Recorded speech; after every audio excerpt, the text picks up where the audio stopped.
Hey everyone, thanks for checking in today. Today I want to do one of my first little quick tips on, well, this covers generally photography, Photoshop, and Lightroom all in one, because we're going to take a look at the histogram here. This thing is a little bit of a mystery to a lot of people, and some of you may already have a pretty good idea of what's going on there, but just to give you an idea, go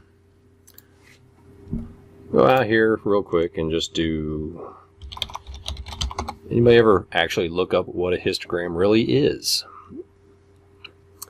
Like this is a good example. A histogram is just a graphical representation of a set of data. So if you take height of black cherry trees, as this example is, in feet, this is the number of trees that generally are reach that height at maturity, I guess. So you can see in the middle you have the majority of trees are here. You have a few that are extremely tall and a few that are relatively short. Same could be said for, the human population. Certain people are extremely tall, some are really short, and most everybody fits here in the middle. And that's what this typically will look like on any kind of normal data set, is you get this little curve where everything kind of goes to the center. When you're talking photography, the histogram is representing the number of pixels in your image that are a certain value, and it ranges from black on the left to white on the right. And within Lightroom you have the whole RGB curve represented by all the different colors. So if you take, for example, just this image, which is, you might consider a relatively normally exposed, it might be a little bit on the dark side, but normally exposed photo of this couple and their little boy. This is generally what your histogram is going to look like. Now, in Lightroom and in the Camera Raw filter within Photoshop, you have these little triangles on the left and right represent your highlight alert. So it says, if you hover over it, show highlight clipping. So as you push your whites up, for example, you can see more and more of the image starts to clip, which means there's no detail in there. So when you're adjusting an exposure in Lightroom, if you want to go for just a normal standard exposure, you can turn both the highlight and shadow clipping on. So as you bring the exposure down, well, it didn't actually turn on. Oh, I did something fun here. Forgive me. Tone curves. Yes, there it is. I'll show you that in a second on another one. That's tone curves. Yeah, we'll do that next week. All right, go back to where I was. I got myself lost. What did I do to this poor image? There we go. As you bring these blacks down and your whites up, you can get a feel for how much of your image is going to be either overexposed or underexposed to the point of not having detail. Typically what I'll do is just push it to where some of the sky like that just starts to get blown out, and I'll leave the rest alone, and then I'll bring the blacks down until same kind of things. Areas where, okay, maybe the little shadow areas in her shirt are starting to clip, but nothing else is. Now, that always depends on the image. You might ask yourself, well, if I'm setting up a photo and taking a look at the back of my camera and seeing this, what is a good histogram to shoot for? And the answer to that is, it depends. It depends on what type of image you are trying to create. So I've got a couple here, real example. This nice low-key dark image, almost everything is way down here, but you can see there's just a little bit that goes all the way up through the mid-range of the photo, which gives you still overall good tonality. Similarly, this one, you can see, and I've done the same thing here, where, well, I don't have adjustments on this one, but you can see I've clipped off the black in the shadows. That's what they call crushing the blacks, or creating a matte effect. And I'll show you that next week with the tone curves. But the same kind of thing. Majority of the data is here down in the very dark tones, and then it evenly spreads across, and there's a little bit of a ramp up here on the high end where you have, you know, the highlights in her face. The other extreme then would be something like this, which is a very, very high tone, high key image. And you can see everything is just ramped over here at the right, but there's still data, still a little bit of information down here in the shadows where you have those deep shadows in her eyes and around the edges of her hairline.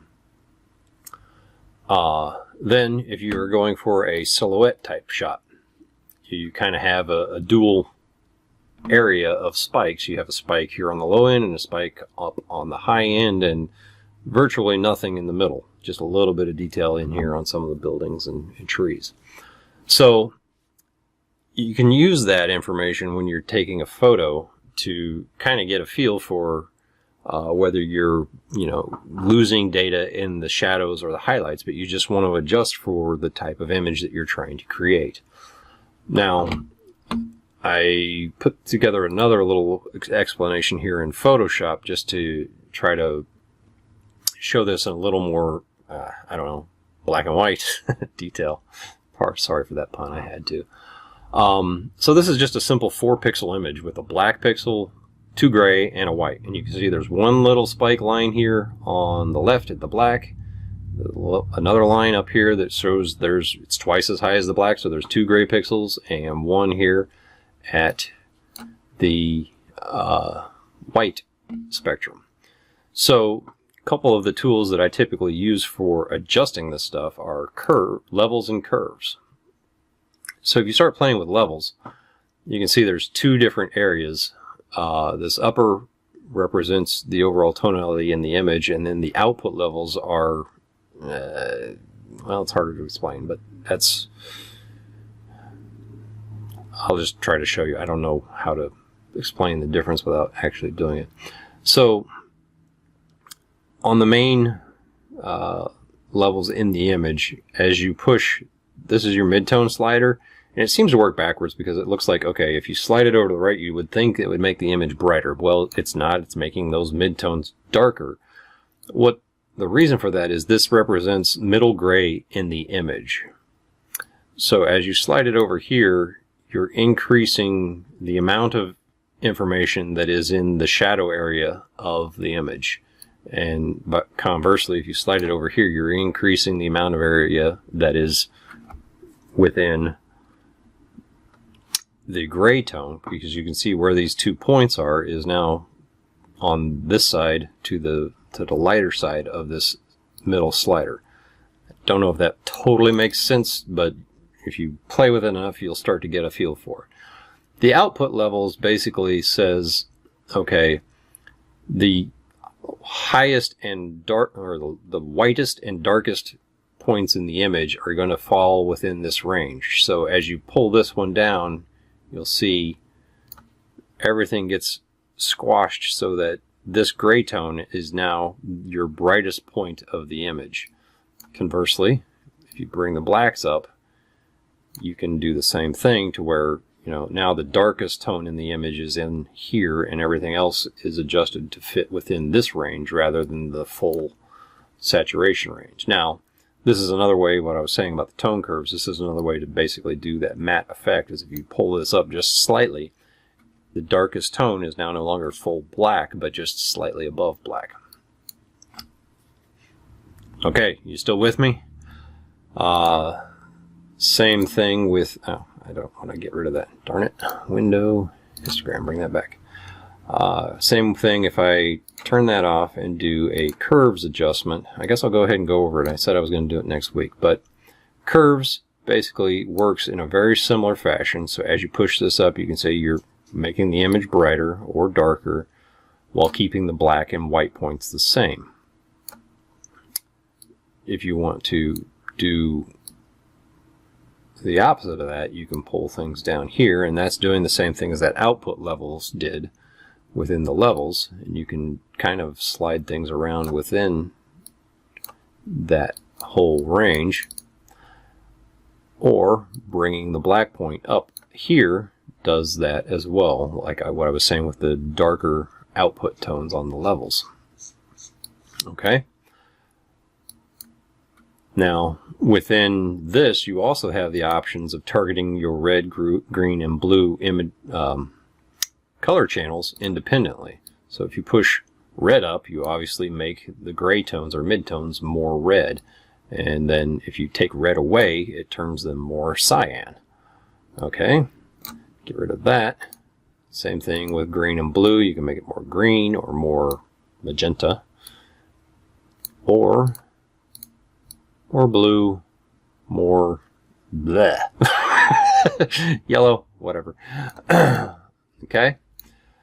So that's where this gets to be really powerful, because you can do like cross-processing or whatever by bringing blue up a little bit, so you actually end up putting a little bit of blue tone into the deepest shadows.